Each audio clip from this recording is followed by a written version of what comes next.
Episode हम देख रहे, क्या हम हमारे प्रथम विश्वास में या प्रथम भरोसे में, इंग्लिश में ओरिजिनल कन्विक्शन में अभी तक स्टेबल है या स्थिर है या अस्थिर है? क्योंकि हालात दिन ब दिन बिगड़ती जा रही है, परिस्थितियां बिगड़ती जा रही है और इसमें दुष्ट का एक ही काम कर रहा है, वो हमारे प्रथम भरोसे पर हमला कर रहा है। और जिसके प्रथम भरोसे पे हमला हो गया वो उस विश्वास से दूर जाकर बुरे मन वाला, अविश्वास वाला और खुदा की संगति से दूर जाकर कठोर बन जाता है। और जब वो कठोर बन जाता है तो वो अस्थिरता उसके जीवन में जब आती है तो उसका सबसे बड़ा नुकसान ये होता है, वो परमेश्वर यीशु के साथ जो भागीदारी उसके लहू के द्वारा, उद्धार के द्वारा हमें मिली है, उस भागीदारी से वो महरूम हो जाता है या उस भागीदारी को खो देता है या उसका नुकसान होता है। तो आइए उन वचनों पे फिर से एक बार अध्ययन करेंगे। इब्रानी का 3 अध्याय और वचन 12 से लेके 15। इब्रानी 3 अध्याय वचन 12 से लेके 15। हे भाइयों, चौकस रहो कि तुम में ऐसा बुरा अविश्वासी मन न हो जो तुम्हें जीवित परमेश्वर से दूर हटा ले जाए। हे भाइयों, चौकस रहो।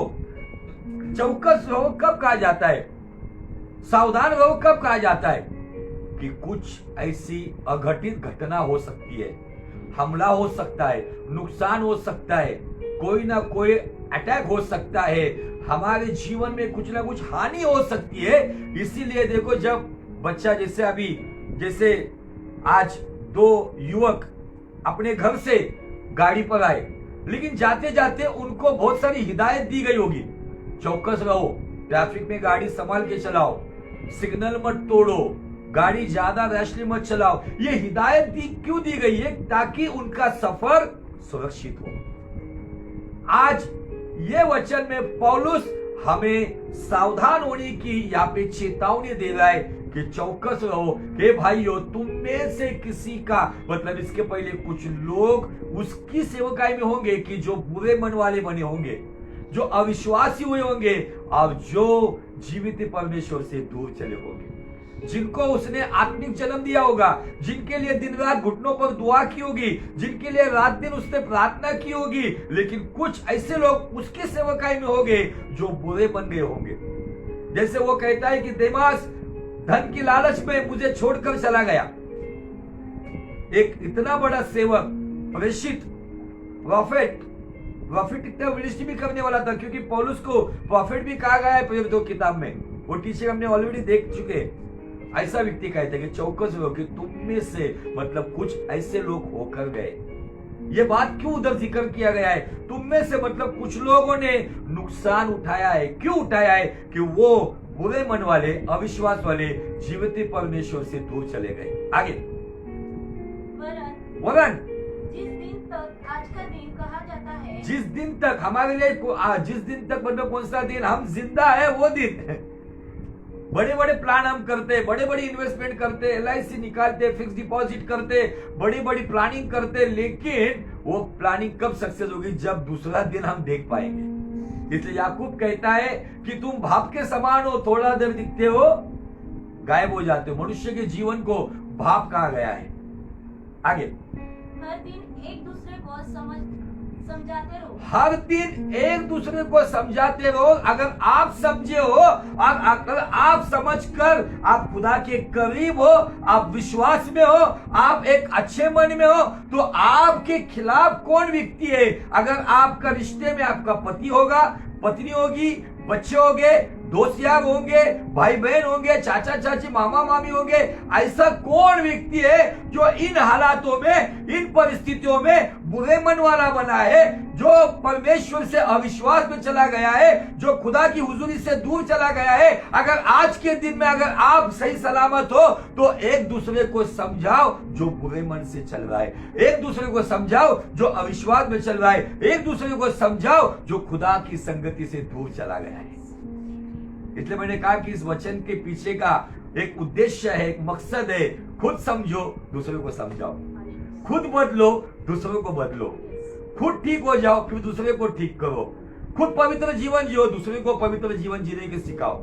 ये वचन के पीछे का मेन मकसद है। आगे ऐसा न हो कि अगर आपने उसको समझाया नहीं तो ऐसा ना हो कि, मतलब यहां भी गंभीर बात है, ऐसा ना हो कि तुम में से कोई, अन्य जाति को बोला ही नहीं है बात, तुम में से कोई, रिश्ते नातों में कोई, कलीसिया में कोई, आपके पहचान वालों में कोई, बिलीवर फ्रेंड्स में कोई, तुम में से कोई, ऐसा ना हो कि तुम में से कोई जन पाप के छल में आकर, पाप के छल में आकर, पाप के जाल में आकर कठोर हो जाए। क्या हो जाए? कठोर। कठोर हो जाए। आज आपको ये जानना है। मैं आपको बताऊं, आप लोग जो ऑनलाइन मीडिया के द्वारा जो देख रहे, जो यहाँ पर फिजिकली सुन रहे, ये आपके ऊपर इस वचन के द्वारा आया हुआ एक जिम्मेदारी है। ये आपका कर्तव्य है कि आपके कौन ऐसे लोग हैं, आपके खुद के रिश्ते हो, आपके दोस्त यार हो, जो पहले प्रभु में बहुत स्ट्रांग थे, लेकिन पिछले साल 2020 से जो आंधी आई है, इस आंधी में लोग फाइनेंशियल प्रॉब्लम में, लोग फैमिली प्रॉब्लम में, लोग फिजिकल प्रॉब्लम में, लोग पर्सनल प्रॉब्लम में, और इन प्रॉब्लम की वजह से क्या लोग उस कठोरता तक नहीं पहुंचे जो बुरे मन से, अविश्वास से खुदा के दूर चले गए हैं। आपकी और मेरी जिम्मेदारी है कि ऐसा ना हो कि पाप के छल के द्वारा वो कठोर हो गए हैं। आगे,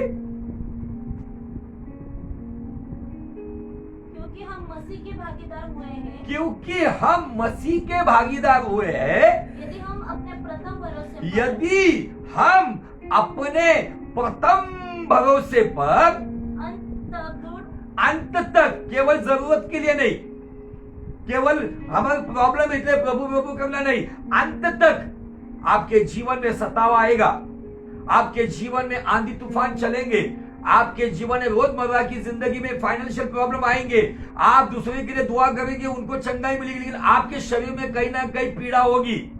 इसीलिए बाइबल कहती है अंत तक अपने प्रथम भरोसे पर दृढ़ता से, मतलब मजबूती से, दृढ़ता से, मजबूती से क्या रहे? स्थिर रहे। इंग्लिश में वर्ड दिया स्टेबल।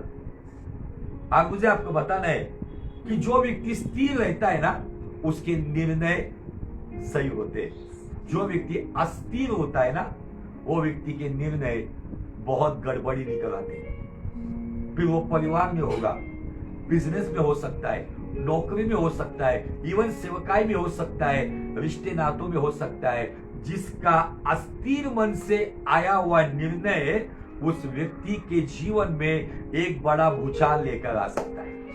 लेकिन जो स्थिर मन से निर्णय लेगा, उस दिन के लिए शायद वो कड़वा निर्णय होगा, लेकिन भविष्य के लिए आशीष लेकर आएगा। आज बहुत सारे लोगों के निर्णय गलत हुए। किसी ने प्रभु को छोड़ दिया, किसी ने संगति को छोड़ दिया, किसी ने बाइबल पढ़ना छोड़ दिया, किसी ने प्रभु के पीछे चलना छोड़ दिया। क्यों? ये अस्थिरता उनके जीवन में उनका नुकसान लेकर आ रही है। और आप सोचते रहेंगे ये 14वां एपिसोड हम मनन कर रहे, क्यों इसी वचन पे हमें अध्ययन कर रहा है?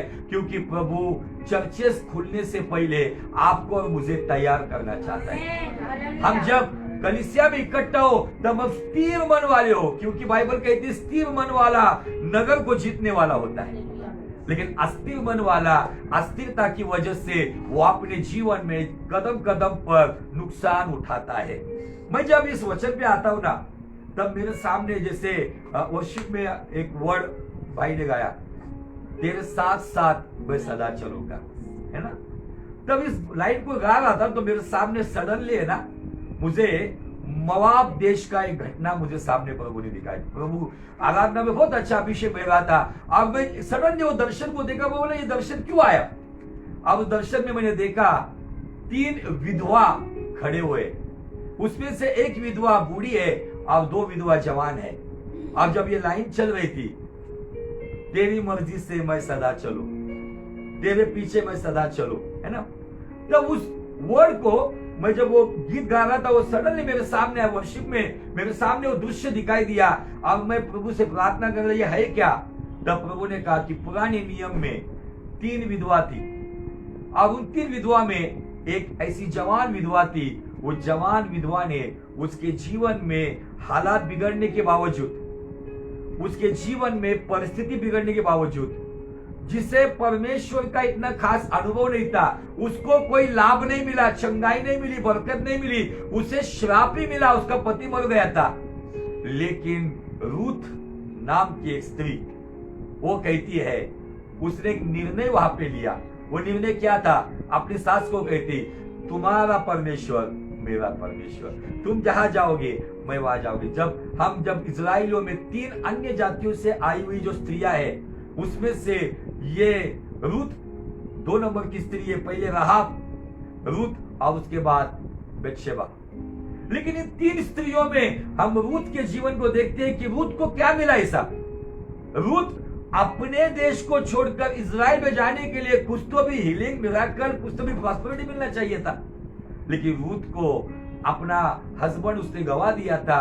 लेकिन रूत अपने सास को कहती, वहां पे अल्फा नाम की एक स्त्री है। एक्चुअली मैं उस स्त्रियों को देखता हूं ना तो हमेशा आपको बताता हूं, वहां पे एक कलीसिया है। मैं कौन सी कलीसिया को बिलोंग करता हूं, रूत को या अल्फा को? अल्फा ने सोचा जवानी दीवानी अभी तक समय बीता नहीं, मैं क्यों इसके पीछे जाके विधवा का जीवन जीऊं, मैं क्यों जाकर दर दर की ठोकरें खाऊं, मैं अपने देश में एक नया संसार बसाऊंगी। अल्फा चली गई। आज के डेट में अल्फा के स्पिरिट में चलने वाले लोग इन दिनों में, कोविड-19 के दिनों में, कुछ लोग अल्फा के स्पिरिट में अपने निर्णय को लेते हुए अस्थिरता से आज गलत बहाव में बहते हुए मोआब में रह गए। ये मोआब क्या है पता है? ये मोआब और अम्मोन, ये 2 भाई जो लूट के द्वारा पैदा हुए, और जेनेटिकली या आप जड़ से देखेंगे तो बाइबल उसे श्रापित गोत्र कहा जाता है। लेकिन ऐसे श्रापित गोत्र में एक स्त्री ने निर्णय लिया जो परमेश्वर यीशु की वंशावली में आके बैठ गई। Hallelujah, praise the Lord. क्यों हुआ ये? क्योंकि भले उसने अपने पति को गंवाया था, लेकिन उसकी सास उस घर में जिस यहोवा की दुआ करती थी, उस यहोवा को जो प्रार्थना वो करती थी, सारी विधवाएं थी घर में। लेकिन उन्होंने जाना कि हाँ, कुछ ना कुछ है। अगर आपके पास आपके परिवार के लोग हैं तो आपके परिवार पर आपका वो इम्पैक्ट गिरना चाहिए कि हालात कुछ भी हो, लेकिन मैं प्रभु के पीछे चलूंगा या चलूंगी। आमीन। और रूत को वो चुनाव देती है नामी, लेकिन वो कहते नहीं, तुम्हारा देश मेरा देश, तुम्हारा परमेश्वर मेरा परमेश्वर, मैं तुम्हारे साथ ही चलूंगी। और वो निकल पड़ी। आज वो निर्णय उसने लिया, इसलिए आगे जाके बोआज के द्वारा ओबेद का जन्म हुआ, ओबेद के द्वारा दाऊद के जनरेशन का जन्म हुआ, और उसी दाऊद की जनरेशन में से यीशु का जन्म हुआ। आमीन, हालेलुया। और इन निर्णय को मैं जब आता हूं, थोड़ा सा आज नए नियम के और कुछ वचन को मैं आपको, हमारे निर्णय जो है ना, वो निर्णय अनंत जीवन के लिए कारणीभूत होते हैं। क्या आप विश्वास करते हो? अगर हमारे निर्णय अगर गलत होते तो हम अनंत जीवन से महरूम हो सकते। तो हम पढ़ेंगे गलातियों की पत्री 6 अध्याय और वचन 7 से लेके आगे। गलातियों की पत्री, गलातियंस चैप्टर 6 फ्रॉम वर्स 7 क्या कहता है? इस अपने जीवन में जब हम स्थिर रहते हुए निर्णय लेते हैं ना, तो वो निर्णय कौन से क्षेत्र में काम करते हैं और अस्थिरता के निर्णय क्या नुकसान लेकर आते हैं, ये बातें यहाँ पर हमें दिखती है। धोखा ना खाओ। क्या ना खाओ? क्योंकि आज आपको मैं बताना चाहता हूँ, कदम कदम पर धोखा मिलेगा।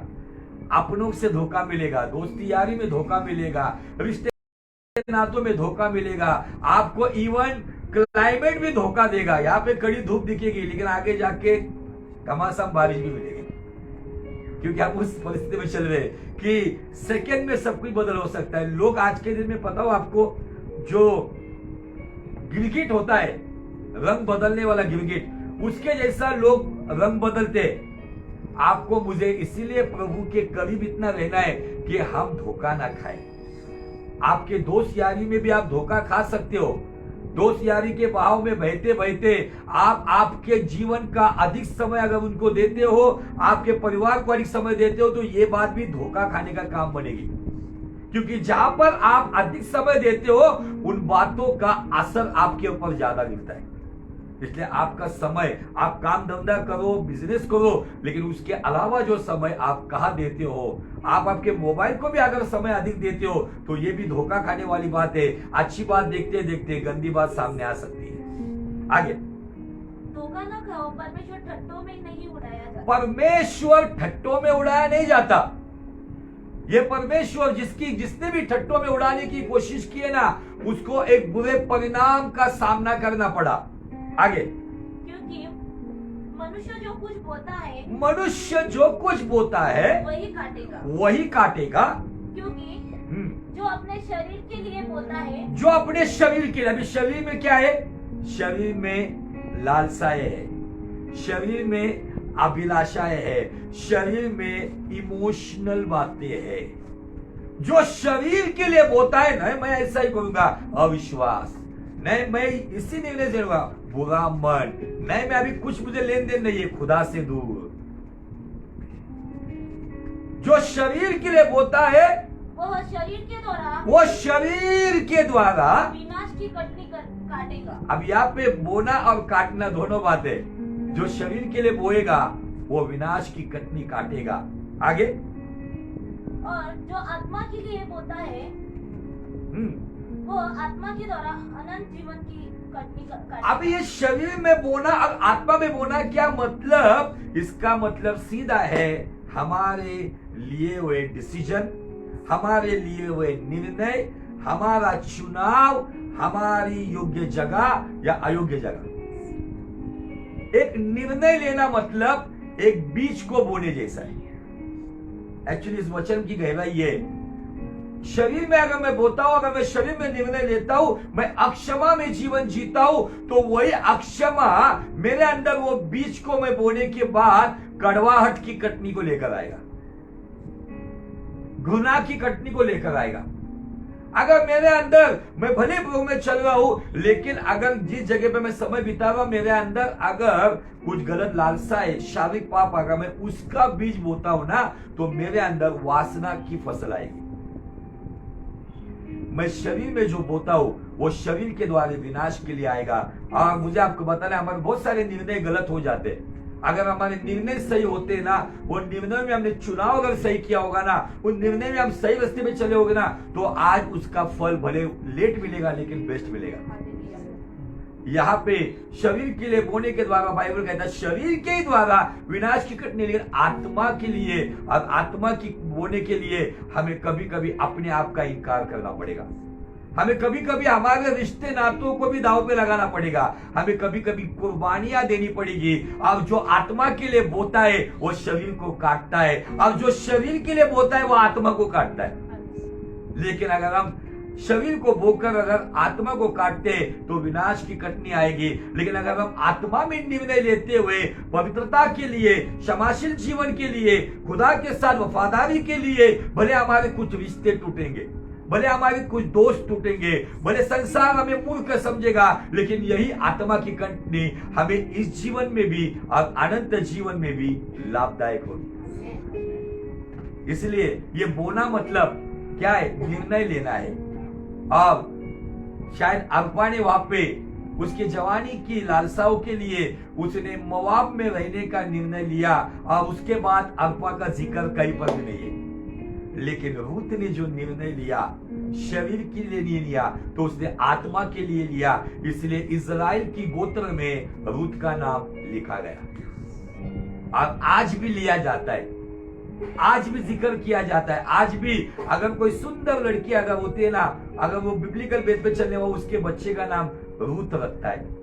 और रूत ये नाम परमेश्वर ने बहुत ही ब्लेसेड नाम दिया गया।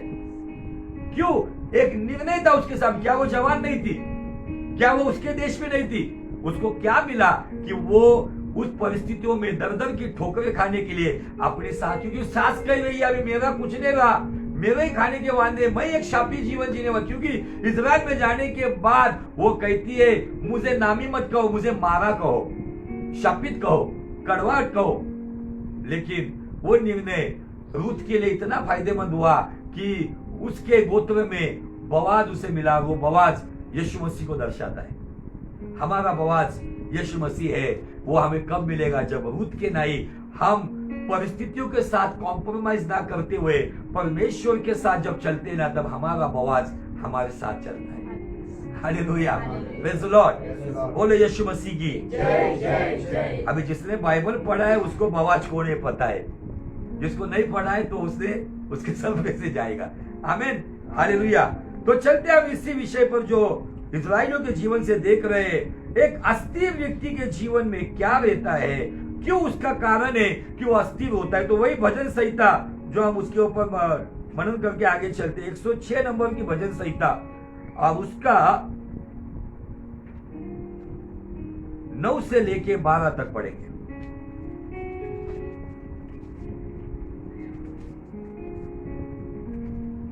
तब उसने लाल समुद्र को बरोबर, ढुका और वो सूख गया।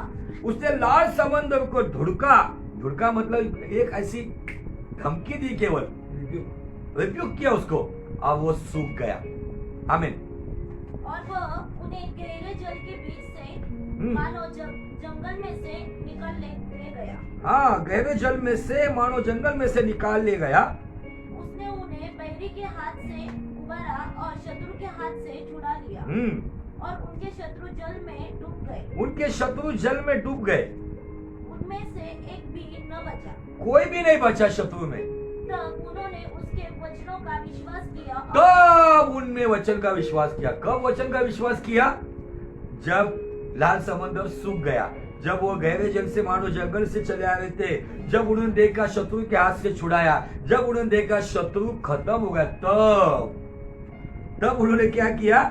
उसके वचन पर विश्वास किया। उसके पहले लाल समंदर 2 हिस्से में फटने के पहले ये लाखों की तादाद के लोग मूसा को वहां पे जली कटी बातें सुना रहे थे, मूसा को शापित शब्द सुना रहे थे, मूसा को दोष लगा रहे थे, लेकिन जैसे ही परिस्थिति बदल गई उन्होंने वचन पे विश्वास किया। आगे और उसकी स्तुति गाने, अब उसकी स्तुति गए, धन्यवाद यीशु, जय जयकार यीशु बोल के उसको धन्यवाद दिया। आगे परंतु वे झट उसके कामों को भूल गए।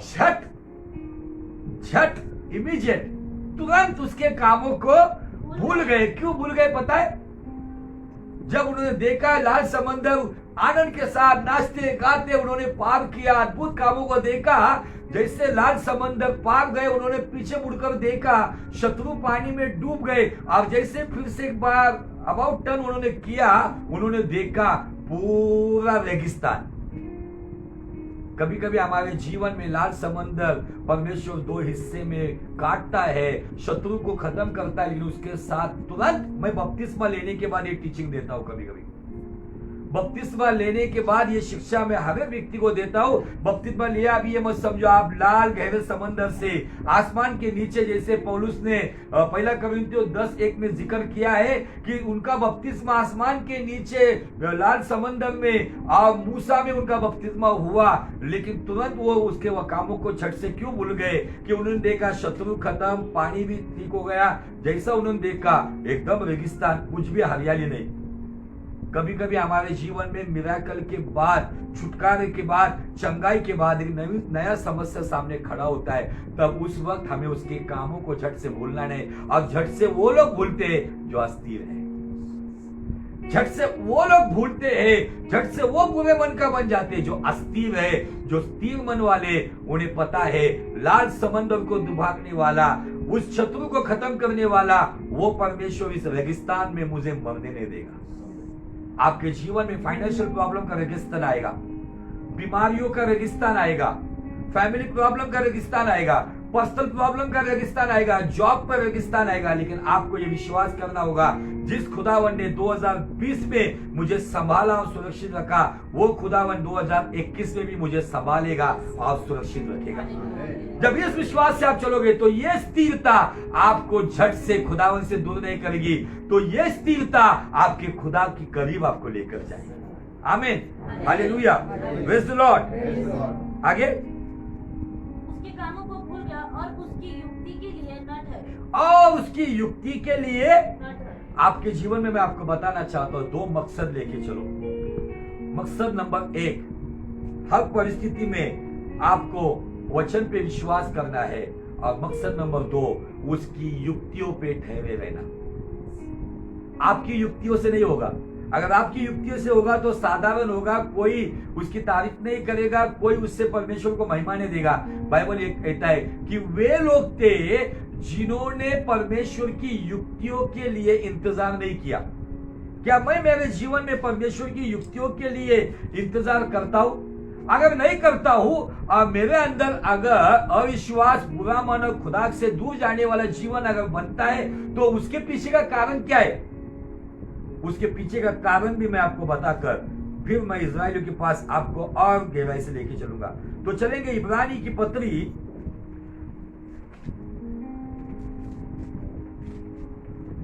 उसका 4 अध्याय और वचन 2। 3 अध्याय में हमने पढ़ा, लेकिन 4 अध्याय की 2 वचन क्या कहता है? देखो, क्योंकि हाँ, हमें उन्हीं की तरह सुसमाचार सुनाया गया है। हमें, आपको, मुझे, सभी को उन्हीं की तरह, मतलब किसके तरह? किसके तरह? जरा जोर से, थोड़ा लाउडली। हाँ, इजराइल के जैसा, क्योंकि हम इजराइल लोगों के जो घटनाएं है वो भले हजारों साल पहले घटी है, लेकिन वो घटनाएं मुझे आज क्या मार्गदर्शन करती है? जिन गड्ढों में वो पड़े, वो गड्ढों में हम पड़े, ऐसी परमेश्वर की इच्छा है क्या? हाँ, हाँ या ना? हाँ। तो यहाँ पे ये एग्जाम्पल हम क्यों ले रहे हैं? यहाँ पे देखिए, उन्हीं के, अभी उनको सुसमाचार क्या सुनाया था? मूसा आएगा, तुम्हें छुड़ाएगा, तुम्हें प्रतिज्ञा के देश में, प्रॉमिस लैंड में, यरदन के पार, जहां पे दूध और मधु की नदियां बहती है, जो तुम्हारा देश नहीं लेकिन तुम्हें दिया जाएगा। ये सुसमाचार उन्हें सुनाया गया था, लेकिन सुसमाचार सुनाने के बावजूद भी बाइबल वचन हमें क्या कहता? देखो आगे, पर सुने हुए वचन से उन्हें कुछ भी लाभ न हुआ। उन्हें कुछ भी लाभ ना हुआ, क्योंकि हाँ, सुनने वालों के मन में, हाँ, विश्वास के साथ नहीं बैठा। हालेलुया। वचन सुनने के बाद विश्वास के साथ किधर बैठना चाहिए? मन में बैठना चाहिए। उनके मन में नहीं बैठा, इसलिए बाइबल कहती कि उनके लिए वो लाभदायक नहीं हुआ। और उसी अध्याय के पहले अगर देखोगे कि उनकी लाशें जंगल में पड़ी। उनकी लाशें जंगल में क्यों पड़ी? वो प्रतिज्ञा के देश में क्यों नहीं पहुंचे? प्रतिज्ञा का देश वो क्यों नहीं देख पाए? उसके पीछे उन्होंने सुना बहुत, लेकिन रखा कुछ भी नहीं। क्या मैं उस कैटेगरी में तो नहीं? मैं बहुत सुनता हूं, बहुत जबरदस्त रेवलेशन सुनता हूं, बहुत मार्गदर्शन। जैसे पिछले संडे मैंने जो अमानत के बारे में सुना, लेकिन क्या मेरे मन में मैंने उसको बिठाया है क्या मेरे मन में उसको मैंने धारण किया है क्या? तो मुझे आपको बताना है, ये बिब्लिकल वे। अगर आपको लाभ पाना है तो विश्वास के साथ, केवल सुनना नहीं, तो विश्वास के साथ जो सुना हुआ है उसे मन में बिठाना। ये सिंपल सीक्रेट है। उनके लिए लाभदायक नहीं हुआ क्योंकि उन्होंने रखा नहीं। हमारे लिए लाभदायक कब होगा? जब हम विश्वास करके मन में रखेंगे, मतलब बार बार उस पर अध्ययन करेंगे। और अध्ययन आपके लिए ये पूरे साल के लिए क्या है पता है? हालात कुछ भी हो, मैं मेरे प्रथम भरोसे पर हमला होने नहीं दूंगा। मैं मेरे प्रथम भरोसे पर दृढ़ता से अटल रहूंगा। ना फाइनेंशियल प्रॉब्लम, ना बीमारियां, ना कोई सताव, ना कोई अपमान, ना कोई निंदा, ना कोई नुकसान, ऐसी कोई भी बात मुझे मेरे प्रथम भरोसे से हटा नहीं सकते। मैं प्रथम भरोसे पर अंत तक दृढ़ता से अटल रहूंगा। आमीन। अगर इस तरीके से मैं चलूंगा तो वो वचन मेरे लिए लाभदायक होगा। उसके द्वारा मैं मसीह का भागीदार बनूंगा, और हम जिसके भागीदार है वो मुनाफा हमें देता रहेगा। आमीन, हालेलुया, प्रेज़ द लॉर्ड। ये वचन इसलिए पढ़ा क्योंकि हमें समझना होगा कि क्यों लाभदायक नहीं होगा। बहुत सारे लोग कहते पास्टर जी इतना सुना है, इतनी भविष्यवाणी आई है, फलाना हुआ है, लेकिन हमने केवल सुना है, बिठाया नहीं है। स्पष्ट रीति से वहां पे लिखा है, वचन उनके मन में बैठा नहीं। कभी कभी आपको बहुत सारे बताया जाता है, हम सब कुछ भूल जाते हैं। इसका मतलब जो भूल गए, इसका मतलब वो नुकसान। जो आपने संभाल के रखा है, जो अमानत आपने संभाल के रखा है, जो आपके हृदय के मन में बिठा के रखा है, वो बातें मैं आपको बताना चाहता हूं। मेरा एक्सपीरियंस ये, ऐसे कितने संदेश हम सुनते हैं, उस दिन उसका कुछ इफेक्ट नहीं होता है, लेकिन एक समय आता है तब वो वचन हमसे बात करता है, मेरे बेटे ऐसे नहीं ऐसा चल, मेरी बेटी ऐसा नहीं ऐसा चल। आज भले आपके लिए शायद ये केवल नॉलेज की बात होगी, लेकिन अगर उसको विश्वास से, मन में, बुद्धि में नहीं। बुद्धिमान बहुत लोग हैं, यीशु के सामने ऐसे ऐसे बुद्धिमान शास्त्री फरीसी हुआ करते थे, लेकिन उनको कुछ लाभ नहीं हुआ। लेकिन अनपढ़ गवार, यीशु ने क्या कहा? मेरे आने के दिनों में मैं उन गलत काम करने वाले स्त्रियों को मेरे राज्य में देखूंगा, चुंगी लेने वालों को देखूंगा, क्योंकि तुम बुद्धिमान थे लेकिन उन्होंने विश्वास से अपने आप को समर्पित करते हुए मेरे वचन को मन में बिठाया। क्योंकि जो मन के अंदर है वही बातें तुम्हारे लिए लाभदायक होगी। यीशु ने निश्चय ये कहा कि मन के अंदर क्या है, चोरी है, व्यभिचार है, झूठ है, गाली गलौच है, लेकिन अगर ये सब निकाल कर अगर मेरे मन में मैं वचन को रखता हूं तो वही वचन मेरे लिए लाभदायक होगा और मुझे प्रथम भरोसे पर अटल रखेगा। इस्राएल लोग बार बार क्यों बहक गए, उसके पीछे का कारण, ये तीसरा कारण मैं बताना चाहता हूं। पहला कारण था विलंब, दूसरा कारण था मिलीजुली भीड़, विश्व समुदाय, और तीसरा कारण था विश्वास से वचन मन में नहीं बैठा। उनके मन में हमेशा चिंता, परेशानी, खाना पीना, मछलियां, खरबूजे, प्याज, लहसुन, यही बात आ रही थी। बाइबल कहती है, इसी भजन संहिता 106 में दिया है कि उन्होंने मन्ना को निकम्मा समझा, और बाइबल कहता है ये मन्ना वो है जो स्वर्गदूत खाते थे। मन्ने को उसने निकम्मा समझा। कभी कभी हमारे जीवन में भी हम दुनिया से इतने घुल मिल जाते हैं तो उसके वजह से हम भी अच्छे अच्छे वचन मिलने के बावजूद भी हम कभी कभी उसको बहुत साधारण रीति से लेते हैं और एज अ फॉर्मेलिटी बोल के हम सहभागिता करते हैं। मैं एज अ फॉर्मेलिटी बोल के मैं सहभागिता में आता हूँ या मैं वचन को मन में बिठाने के लिए आता हूँ। Hallelujah, praise the Lord. आइए चलते हम उसी निर्गमन के अध्याय में। अस्थिरता के नतीजे आज हम कुछ देखेंगे, अस्थिरता के परिणाम हम कुछ देखेंगे।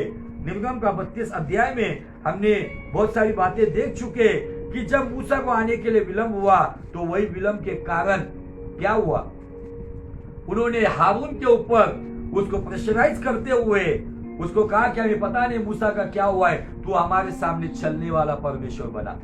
अब उसने एक बछड़े को सोना लेकर उसने ढाला, उसने बनाया और उसने रॉन्ग टीचिंग या रॉन्ग डॉक्ट्रिन्स लेकर आया। कहां पर, उस होरेब पर्वत के पास। पर्वत पे परमेश्वर की आग जल रही थी, लेकिन पर्वत के नीचे अशुद्धता की आग जल रही थी।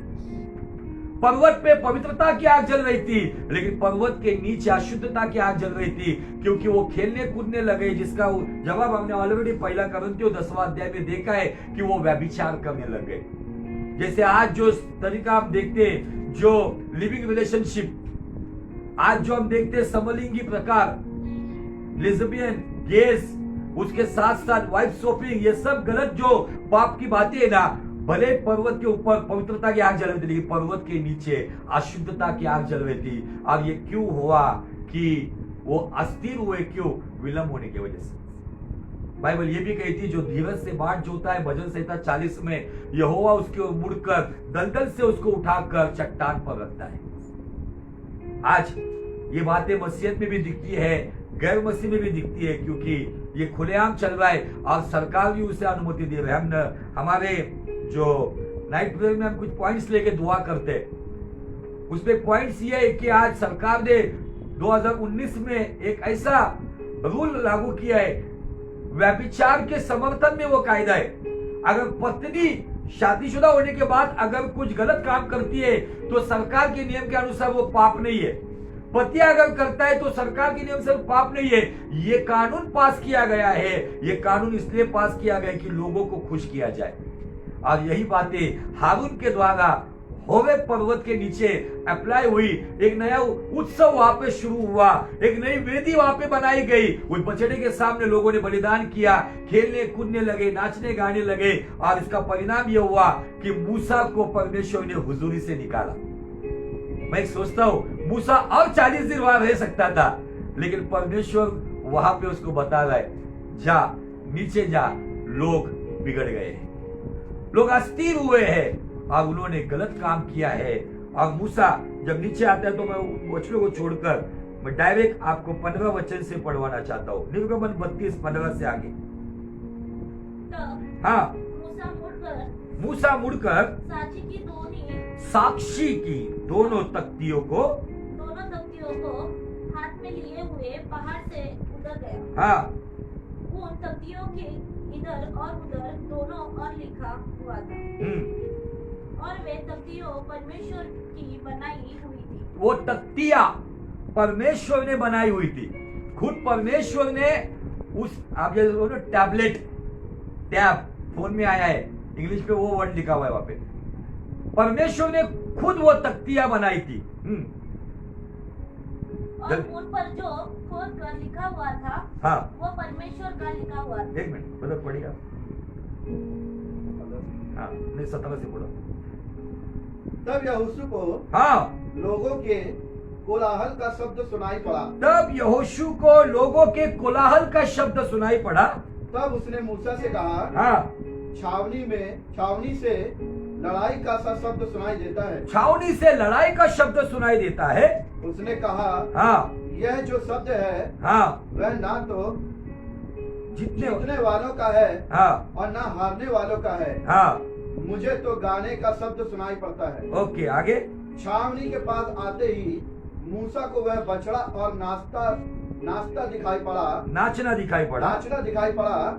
तब मूसा का कोप भड़क उठा, हाँ, और उसने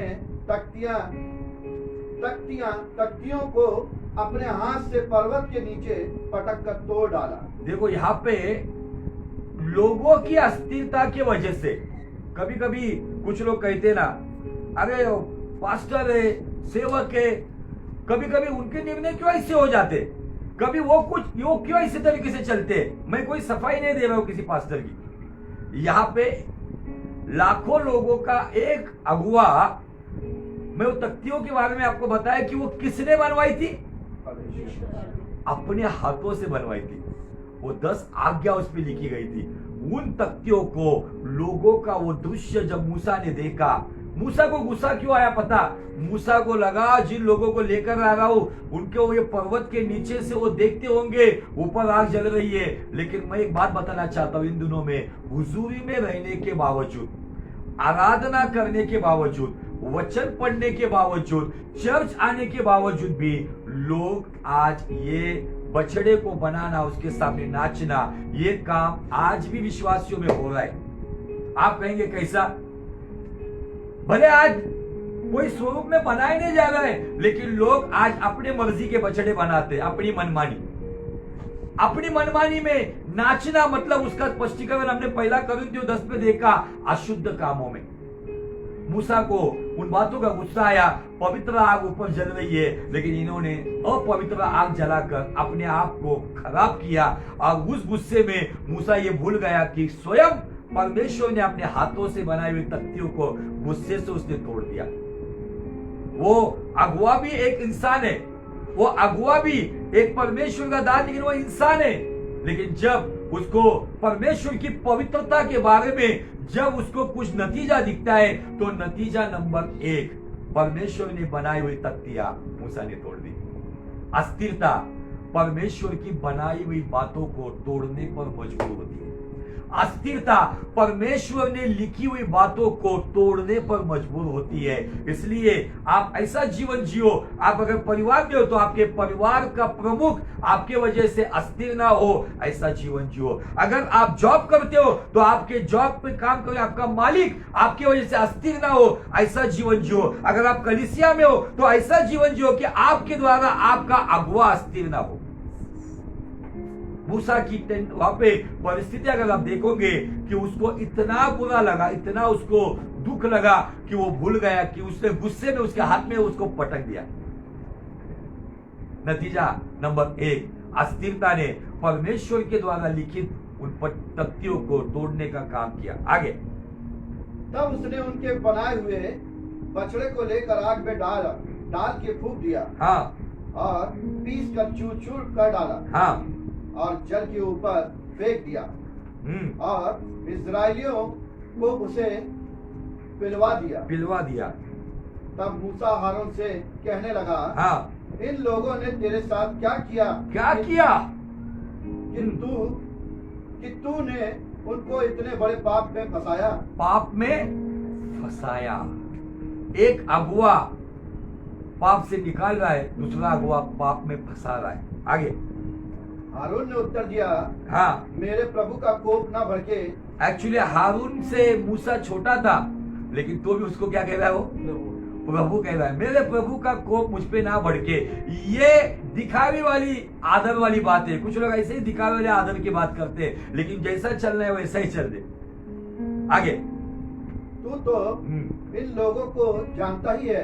अभी क्या खुद की सफाई देखकर झटक कर कहता तू इनको जानता है ना ये क्या लोग हैं, लेकिन मैंने इन लोगों को किसके हवाले किया था, इन लोगों को किसके ऊपर डिपेंड रखा था।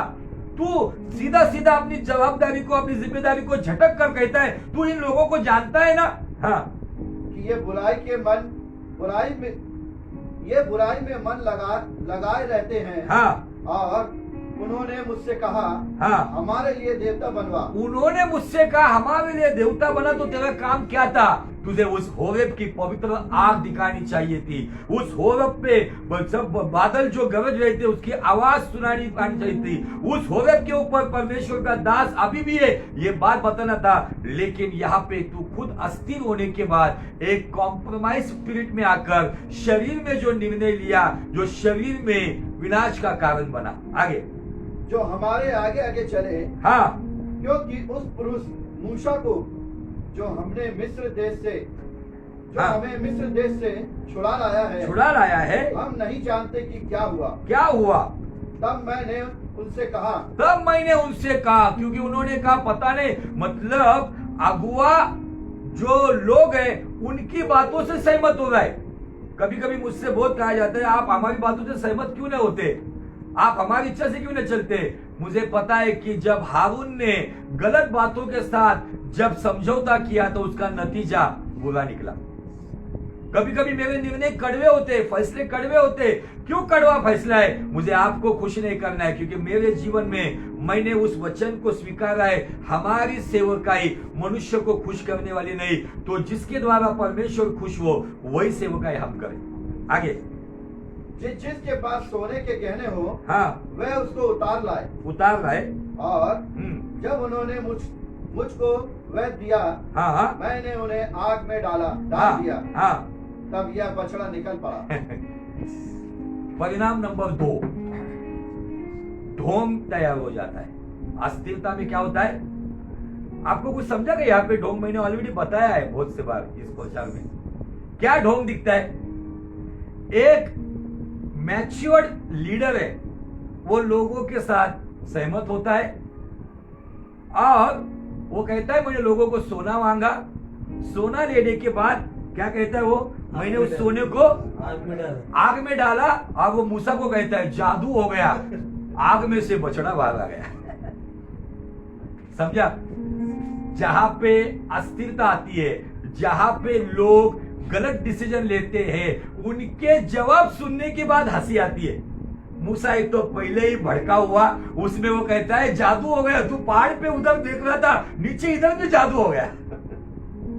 आप वास्तविक बाइबल क्या कहती है? उसने लोगों को कहा सोना लाओ, सोना उसने आग की भट्टी में डाला, उसने उसको पूरी तरह से मोल्ड किया, उस मराठी में शब्द कोरनी, उसके द्वारा उसकी नाक आग निकाली। और इधर क्या कह रहा है मूसा, पता है क्या हुआ? मैंने लेके केवल आग में डाला और बछड़ा जादू भाग आ गया, मैं हम्बा करके भाग आया हूं। अस्थिरता का नतीजा नंबर 2, अच्छे खुद को ज्ञानी समझने वाले वो ये सारी ढोंग की बातों में पड़ते। अब मैं आपको बताना चाहता हूं ऐसे ढोंगी लोगों के मिनिस्ट्री में बड़ी भीड़ भी होती है। मैं भीड़ के बारे में नहीं कह रहा हूं, उनको जो बताया जाता है, क्योंकि परसों मैंने एक वीडियो देखा, वो कह रहा है बड़ी भीड़ है, आज पवित्र आत्मा ने मुझे अगुवाई किया है कि मैं तुमको अनॉइंटेड मिठाई दूं। प्रार्थना में स्पेशल प्रार्थना किया, अनॉइंटेड मिठाई लेकर जाओ। ये बातें आज भी हो रही है। अनॉइंटेड साबुन, अनॉइंटेड पिलो, तकिया, अच्छी नींद आएगी आपको। स्पेशल पास्टर जी ने प्रार्थना की हुई तकिया। ये क्या स्पिरिट है?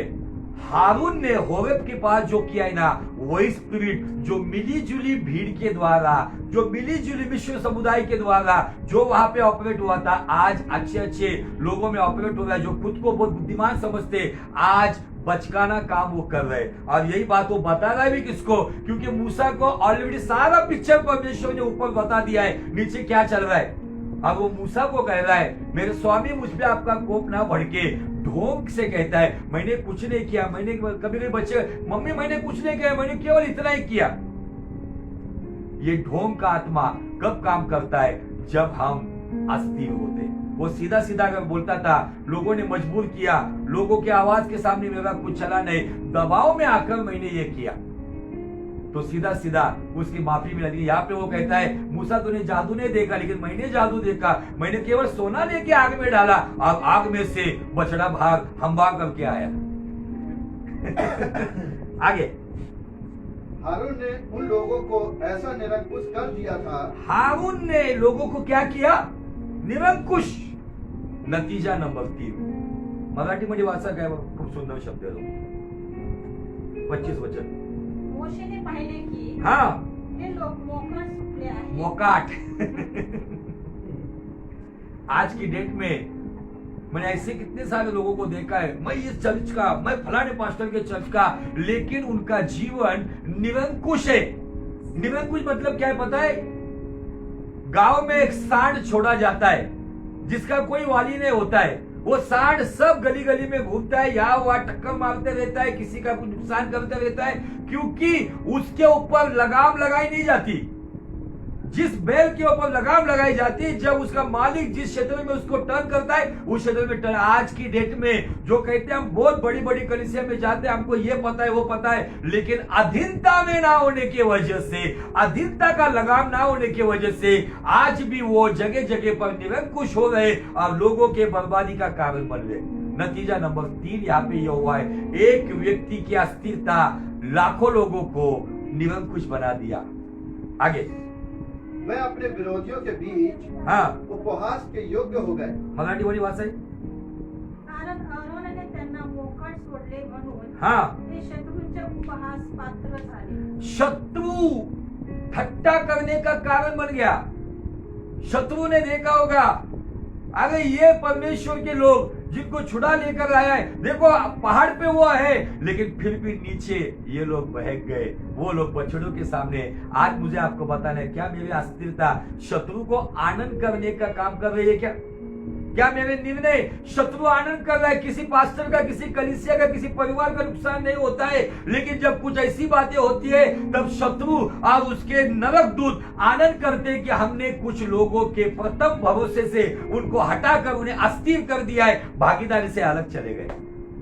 नतीजा नंबर 4, ये शत्रु को हम आनंद करने का मौका देते जब अस्थिरता आती है। क्या मेरे जीवन से ऐसे कुछ नतीजे है, ऐसे कुछ निर्णय है? मैं क्या बहुत मनी माइंडेड हूं या मैं केवल मेरी मनमानी करता हूं? ऐसी कुछ बातें कि जिसकी वजह से मुझे आपको बताना है, आप अगर आपके प्रथम भरोसे पर अटल रहोगे ना, तो एक है उसके मुंह पर 12 बजे रहेंगे, जिसका नाम है लूसीफर।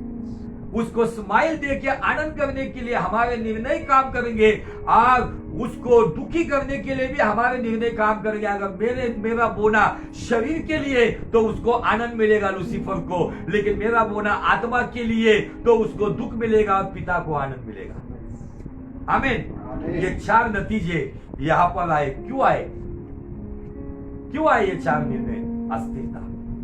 और मैं थोड़ा सा फिर से कुछ सप्ताह पहले मैंने उन वचनों पर अध्ययन किया था, हमने बताया था उन बातों के ऊपर। अभी यहाँ पे ये बछड़ा क्यों बना, जिसका कारण हम देख चुके हैं, मैं सवाल नहीं करूंगा। मिली जुली भेड़, वो कौन लोग थे? मिस्र के लोग थे। ये बछड़े का कॉपी किसने बताया? ब्लूप्रिंट दिमाग में लेके चल रहे थे लोग। बछड़े की कॉपी किसने बताया? हारून को बताया ऐसा नहीं, ऐसा कान होना चाहिए। कुछ लोग मुझे कभी ऐसे लोग ऐसे कब्रिस्तान में दिखते, मुझे ऐसे लोग, नहीं सर इधर ही होना चाहिए, पैर उधर ही होना चाहिए, इधर वो करना चाहिए। अभी क्या सर इधर और सर पैर उधर? ऐसे मिस्र से निकले हुए लोग यहाँ पे उन्होंने सारी ब्लूप्रिंट हारून को बताई, कैसे बनाना है, कैसी विधि होनी चाहिए, कैसा उत्सव किया जाता है। मिस्र से निकली हुई मिली जुली भीड़ वो वहां पर उनको अस्थिरता का कारण बनी और इसकी वजह से वहां पे बड़ी तादाद में मौतें भी हुई। लेकिन अब इसी बात को लेकर मैं इर्मिया के जमाने में आपको लेके जाना चाहता हूं। ये सारे लोग मारे गए, नई भीड़, नई नस्ल वो कनान में पहुंची। उसके बाद राजाओं का समय आया। राजाओं के समय के बाद उनको बेबीलोन में बंदी बनाकर लेकर गए। सैकड़ों हजारों साल के बाद यिर्मयाह नबी के समय में कुछ घटना घटी और वहां पे भी मिस्र शामिल है। अब क्या बात उधर सुनने को मिलती है ना, शायद वो बात आज हमारे जीवन के लिए कहीं पर या किसी के जीवन में आपको दिखेगी। तो पढ़ेंगे यिर्मयाह नबी का 44 अध्याय 44 और वचन 15 से लेके आगे। यिर्मयाह 44 वचन 15 से आगे।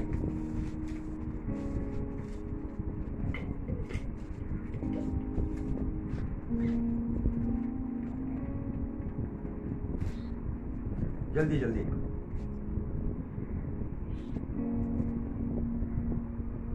यिर्मयाह यशायाह के बाद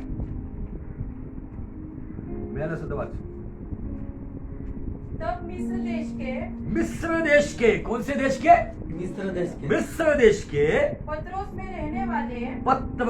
रहने वाले जितने पुरुष जानते थे हाँ कि उनकी स्त्रियां दूसरे देवताओं के लिए धूप जलाती है हाँ और जितनी स्त्रियां बड़ी मंडली में पास खड़ी थी हाँ। उन सबों में यिर्मयाह को यह उत्तर दिया। किसको उत्तर दिया? ये यिर्मयाह नबी, मेजर प्रॉफिट, उसको मिस्र में रहने वाले वहां पे दिया है। बड़ी मंडली और छोटी मंडली, ये सारी स्त्रियों ने यिर्मयाह को जवाब दिया। क्या जवाब दिया? देखो, जो वचन तूने हमको यहोवा के नाम से सुनाया है हाँ उनको हम नहीं सुनने के। कुछ लोग कहते हैं नहीं सुनने का, बहुत सुना हमने। कितना सुनने का? सुन के पक गए हम। नहीं सुनने के। हाँ जो मन्नतें हाँ हम मान चुके हैं, जो मन्नतें मतलब यहोवा को नहीं। देखो आगे उसका जवाब है, उन्हें हम निश्चय पूरी करेंगे। उसको हम निश्चय पूरा करेंगे जहाँ जहाँ मन्नतें हमने मांगी है। हम स्वर्ग की रानी के लिए, स्वर्ग की रानी, ये स्वर्ग की रानी है। वो मैंने ऑलरेडी टीचिंग दिया है। सेमिरामिस जिसका नाम था, एस्टोरेज जिसे कहा जाता था, मिल्कोम कहा जाता था, इवन डायना कहा जाता है। ये स्वर्ग की रानी, जो कैथोलिज्म में ये बातें उनको अच्छी तरीके से पता है। माउंट मेरी के नाम, मदर मेरी का पहला नाम स्वर्ग की रानी है। वो स्वरूप लेकर वो आई, ऐसा उनका जो शिक्षा है। वो कहता है स्वर्ग की रानी के लिए धूप जलाएंगे। अभी आने वाले दिनों में आपको इस त्योहार के बाद वो त्योहार दिखेगा, उसको धूप दिखाएंगे लोग और तपावन देंगे। मराठी मध्ये काय? पेयापन। हाँ, जैसे कि हमारे पुरखा लोग और हम भी अपने राजाओं और अन्य हाकिमों समेत यहूदा के नगरों में और यरूशलेम की सड़कों में करते थे। हाँ, क्योंकि उस समय हम पेट भर के खाते। हम क्यों करते थे यिर्मयाह? हम पेट भर के खाते थे। अब कुछ लोग ऐसे दावतों में भी जाते, कुछ नहीं चलता है खाने का, इधर कोई धर्म की बात है। यही बात, यही कैटेगरी के लोग, यही विश्वास के लोग आज भी दिखते। वो कहते हम सब करते थे, पेट भर के खाते थे, अलग अलग दावतें मिलते थे। जैसे उत्सव आता था, हम परसों थोड़ा बातचीत कर रहे थे, हम ये खा नहीं सकते। अगर हमको पता है कि बाबा ये उनके परमेश्वर के तपावन के लिए किया गया है, उसके विषय में किया गया है, तो एक विश्वासी भूखा रहेगा लेकिन वो नहीं खाएगा। आगे, और भले चंगे रहते। और क्या कहते? भले चंगे रहते। पेट भर के खाते थे और भले चंगे रहते थे। आगे, और किसी विपत्ति में नहीं पड़ते थे। 3 बातें यहाँ पे वो कहते हैं। पेट भर के खाते थे, भले चंगे रहते थे और कोई संकट नहीं था। सर्व धर्म समभाव हम चलते थे। आगे, परंतु हाँ, जब से हमने स्वर्ग की रानी के लिए हाँ, धूप जलाना और तपावन देना छोड़ दिया, हाँ, तब से हाँ, हमको सब वस्तुओं की घटी है। तब से हमको घटी है। प्रभु में आए ना, बहुत प्रॉब्लम है। बपतिस्मा लिया उस दिन से प्रॉब्लम है। लोग भी कहते क्या मिला यीशु के पास आके? क्या किया यीशु ने तेरे लिए? उनके लिए जवाब ये है, हम इन भौतिक बातों के लिए यीशु के पीछे नहीं आए। हमें कुछ मिलता है इसलिए यीशु के पीछे नहीं आए। हमारा जीवन बदल गया है, यही हमारी दवाई है। यहाँ पे उस कैटेगरी के लोग हैं जो संसार के लोग हमको कहते क्या मिला तुम्हें, और ये भी कहते कि जब से हमने सुना और हमने वो करना बंद कर दिया, हमको सब वस्तु की घटी है। हाँ, हमारी सहेलियां हमसे आगे चली गई, हमारे दोस्त अव्वल स्थान पे चले गए, हम उधर ही पानी भर रहे, नो प्रॉब्लम। लेकिन हमें ये अभिमान है कि हम जीवित है परमेश्वर के बच्चे। जो इस जीवन के साथ भी है और इस जीवन के बाद भी, जिंदगी के साथ भी है और जिंदगी के बाद भी है। यिर्मयाह नबी को यह जवाब मिल रहा है। मैं सोचा हम किस खेत की मूली, मेजर प्रॉफिट में, श्रेणी में, नंबर में 2 नंबर का प्रॉफिट है, उसको सारे लोग खुले आम बता रहे। मुझे कभी कभी लगता है लोग डायरेक्टली मुझसे ऐसे भी बात करते। तब यिर्मयाह नबी ने मुझे बताया, तुझे क्या, लाखों लोग मुझे बोल रहे थे। आगे और हम तलवार और महंगी के द्वारा, तलवार और महंगाई के द्वारा मिट चले हैं। पहले उन्होंने कहा जब हम लोग करते थे तब हमको पेट भर खाने को था, हम भले चंगे थे। अब क्या कहा उस तीसरी बात उन्होंने, विपत्ति नहीं आई। और जब से हमने ये करना बंद कर दिया, वो क्या कहते, हमें सब वस्तु की घटी है, हमारे ऊपर तलवार मतलब बीमारियां, समस्या, सताव है और सब चीज महंगी होती जा रही है। खाए क्या नहीं खाए, पहले 1 किलो लाते थे, अभी पौसे में काम हो रहा है। आगे स्त्रियों ने कहा, हाँ, जब हम स्वर्ग की रानी के लिए धूप जलाती, चंद्राकार रोटियां बनाकर, अभी आपको दिखेंगे इस मंडप के बाद दूसरा मंडप आएगा, उधर रोटियां लटकी हुई दिखेंगी, बनाकर तपावन देती थी, तब अपने अपने पति के बिन जाने ऐसा नहीं करती थी। मतलब क्या कह रहे स्त्रियां, हम अकेले नहीं थे, हमने अकेले ये पाप नहीं किया, हम अकेले वो सब काम नहीं करते थे, हमारे पति भी हमारे साथ सहमत थे। ये बात वो बता रहे। अब वो पति के बारे में जब हम देखते 15 वचन में देखा, मिस्र देश के पत्रोस में रहने वाले पुरुष, मैं उस मिस्र के प्रभाव में अभी भी हूं, मेरी पत्नी, उसके साथ मैं उन बातों में सहमत हूं। आपको पति होने के साथ आपको उस बात के साथ समझौता नहीं करना, आपको पत्नी होने के साथ आपके पति के गलत बातों में समझौता नहीं करना है। भले हमारे बाहर के दोस्त टूटे, नो प्रॉब्लम, सहेलियां टूटे, नो प्रॉब्लम, लेकिन हमें प्रभु के साथ वफादार। देखो आगे फिर यिर्मयाह क्या कहता है 20 वचन में। तब यिर्मयाह ने, क्या स्त्री क्या पुरुष, जितने लोगों ने यह उत्तर दिया, मतलब केवल स्त्री ने नहीं, पुरुषों ने भी ये बात बताया। जब एक स्त्री बोलती रहेगी, हाँ बराबर हम लोग वो करते थे, हमको खाने को अच्छा था, पेट भर, कोई विपत्ति नहीं थी, कोई हमारे लिए संकट नहीं था, लेकिन जब से किया है तब से तलवार आई है, भूखमरी आ रही है, खाने की प्रॉब्लम है, नाना प्रकार की समस्या है। सब लोगों ने यिर्मयाह को उत्तर दिया। उन सब से कहा, उन सब से यिर्मयाह ने कहा, तुम्हारे पुरखा और तुम जो अपने राजाओं और हाकिमों और लोगों समेत यहूदा देश के नगरों और यरूशलेम की सड़कों में धूप जलाते थे, क्या वह यहोवा के ध्यान में नहीं आया? क्या वो परमेश्वर के ध्यान में नहीं आया? क्या परमेश्वर भूल गया? क्या परमेश्वर का मेमोरी लॉस हुआ है? क्या उसने उसको स्मरण न किया? क्या उसने स्मरण न किया? इसलिए जब यहोवा तुम्हारे बुरे और सब घृणित कामों को और अधिक न सह सका, तब तुम्हारा देश उजड़कर निर्जल और सुनसान हो गया। यहाँ तक कि लोग उसकी उपमा देखकर शाप दिया करते हैं, जैसे कि आज होता है। आगे, क्योंकि तुम धूप जलाकर यहोवा के विरुद्ध पाप करते और उसकी नहीं सुनते थे, और उसकी व्यवस्था और विधियों और चितौनियों के अनुसार नहीं चले। इस कारण यह विपत्ति तुम पर आ पड़ी है, जैसे कि आज है। बस अब यिर्मयाह क्या क्या कहता है आप घर जाके पढ़ो। इसका क्रीम पॉइंट क्या है? मतलब आज के डेट में आपको कुछ लोग ऐसे मिलेंगे या हम उस कैटेगरी में होंगे, हमको वो तलाशना है।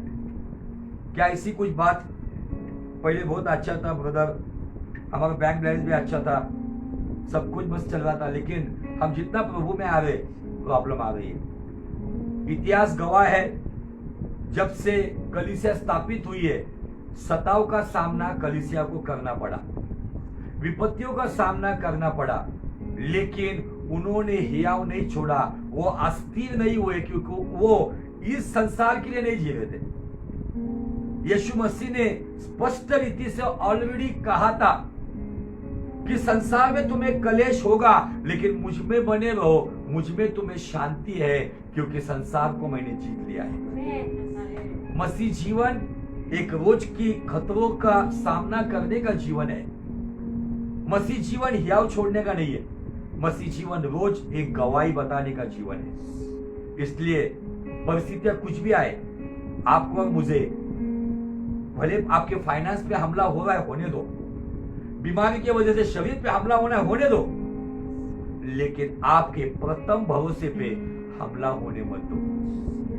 अगर आप अस्थिर होते हो तो इसका मतलब आपके प्रथम भरोसे पर किसी राजा ने कब्जा किया है। वो संसार का अधिकारी, उसने कब्जा किया, इसलिए अस्थिरता आई है। अगर आपके प्रथम भरोसे पर आप अटल रहोगे, जो आपने खोया है ना 100 गुना आप पाओगे। जो नुकसान आपने उठाया है ना दुगना आप पाओगे। इसलिए प्रभु के साथ हर दिन यही इब्रानी 3:14 के अनुसार, क्योंकि प्रभु मैं तेरे पुत्र का सहभागी हूं, लेकिन मैं मेरे जीवन में कोई भी परिस्थिति हो, मैं अपने प्रथम भरोसे को टूटने नहीं दूंगा। उस ओरिजिनल कन्विक्शन में, वो पहले प्रेम में मैं बना रहूंगा। यही रोज उसके साथ प्रार्थना करो। इन दिनों में ये प्रार्थना बहुत जरूरी है। कैसी परिस्थिति आएगी पता नहीं, नाना प्रकार की बीमारियां आने वाली है, कहा जा रहा है, बारिश का माहौल बताया जा रहा है, आंधी तूफान आने वाले हैं, मार्केट डाउन होने वाला है, नौकरियां छूटने वाली, नाना प्रकार की बातें। लेकिन परिस्थितियों में हमें यह विश्वास होना चाहिए कि सिंहासन पे अभी भी हमारा राजा विराजमान है। भले हमारे देश के कितने भी कड़वे पंतप्रधान क्यों ना आए, लेकिन एक सरकार जो अभी भी नियंत्रित है। आमीन। कितने संकट मुझ में रहे, कितने ही क्लेश रहे, कितने संकट मुझ में रहे, कितने ही बोझ रहे, कितने कष्टों में डूब गया, हार मैं ना मानूंगा। कितने कष्टों में डूब गया, हार मैं ना मानूंगा। तेरा नाम काफी है, तेरा शब्द काफी है, तेरी नजर काफी है, तेरी छाया काफी है। तेरा नाम काफी है, तेरा शब्द काफी है, तेरी नजर काफी है, तेरी छाया काफी है। तुम रहने से मुझे काफी है यीशु, तेरे पीछे पीछे चलूंगा मैं यीशु। बोलो सब मिलके, तुम रहने से मुझे काफी है यीशु, तेरे पीछे पीछे चलूंगा। तेरा नाम काफी है, तेरा नाम काफी है, तेरा शब्द काफी है, तेरी नजर काफी है, तेरी छाया काफी है। तेरा नाम काफी है, तेरा शब्द काफी है, तेरी नजर काफी है, तेरी छाया काफी है। तुम रहने से मुझे काफी है यीशु, तेरे पीछे पीछे चलूंगा मैं यीशु। तुम रहने से मुझे काफी है यीशु, तेरे पीछे पीछे चलूंगा मैं यीशु। कितने संकट मुझ में रहे, कितने ही बोझ रहे,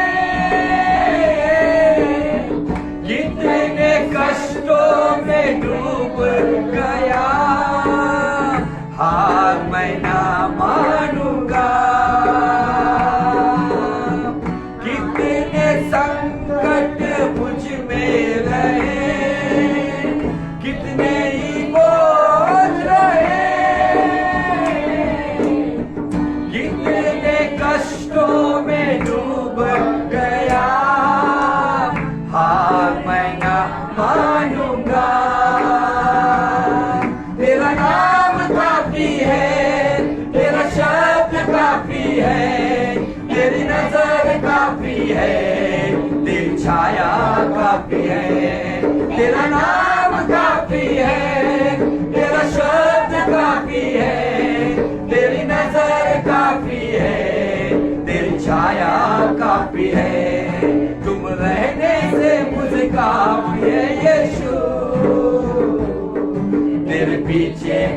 चलूंगा मैं यीशु, तुम रहने से मुझे काफी है यीशु।